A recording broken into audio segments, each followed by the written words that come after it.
নমস্কার বন্ধুরা, কেমন আছো তোমরা? আশা করি সবাই তোমরা ভালো আছো। আমিও তোমাদের প্রিয়াদি ভালো আছি মোটামুটি। বুঝতেই পারছো দেখে হয়তো যে আমি কিন্তু অনেকদিন ভিডিও দিচ্ছি না, কারণ আমার খুব শরীরটা খারাপ। তো হঠাৎ করে দেখছি কদিন ধরে মাথায় বড্ড ব্যথা হচ্ছে, সাংঘাতিক একটা মাথায় পেন হচ্ছিল। তো হঠাৎ করে ডক্টর আমাকে আবার সিটি স্ক্যান দিয়েছে, থাইরয়েডের কিছু থাইরয়েড টেস্ট, অনেক টেস্ট দিয়েছে। তো আজকে আমি সেই রিপোর্টগুলো করাতেই এসেছি। সাথে এসেছে দাদা, তো দাদা বিল কাউন্টারে আছে। তো ভালো লাগছে না, জানি না কি হতে পারে বা কিছু। এই ব্যথাটা আমি কোনোদিন ফিল করিনি, যে ব্যথাটা আমি ফিল করলাম। মানে হয়তো এটা ঠান্ডা লেগেছে নাকি আমার জানা নেই, তারপরেও মনে হচ্ছে নিজেকে সুস্থ। মানে আমি মানে নিজেকে উইক হয়ে গেছি, এতটাই উইকনেস লাগছে, মানে বলার বাইরে। তো চলো টেস্টটা করব, ডাকছে। ডক্টর দেখিয়েছিলাম আইলেসে।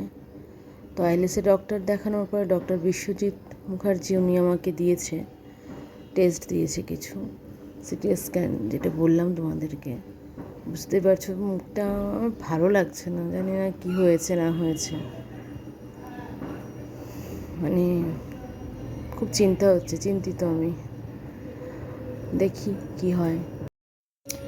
জানো তো এরকম জানি কারণ না হয় কখনো, সেটাই ভাবি।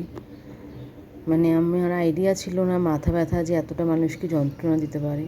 নর্মাল মাথা ব্যথা একটা আলাদা বিষয়, বাট এটা কি মাথা ব্যথা আমার জানা ছিল না।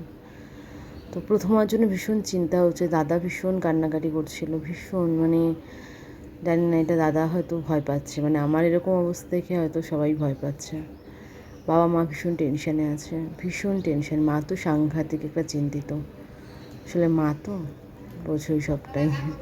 টেস্ট হয়ে গেছে, এবার বাড়ি ফিরবো, কিন্তু আমার ভীষণ টেনশন আছে, রাইকে নিয়ে ভীষণ চিন্তা করছি। আমার যদি কখনো কিছু হয় ওকে কে দেখবে, আমার ভীষণ একটা চিন্তা থাকে। তো যাই হোক, তো হয়ে গেছে আমার টেস্ট, ব্লাড টেস্ট হয়ে গেছে। আজকে সন্ধ্যা 7টায় রিপোর্ট দেবে, তো রিপোর্ট আসার অপেক্ষায়। চলো বাড়ি চলে যাবো এখন আমি। তো বাড়ি এসে একদম স্নানটা করে নিলাম, ফ্রেশ হয়ে গেছি একদম। চোখ মুখটা একদম আমার শুকিয়ে গেছে, বুঝতেই পারছো। মানে যেটা হয় একটা, জানি না, হয়তো আশা করি ভালোই হবে সবটাই। তো এর জন্য আমি ভিডিও দিতে পারছিলাম না কদিন ধরে। তো শরীরটা যেহেতু খারাপ, তো তোমরা সবাই ভালো থেকো, সুস্থ থেকো। সবার কাছে এতটুকুই কামনা করি ভগবানের কাছে যে সবাই ভালো থাকুক, এটাই।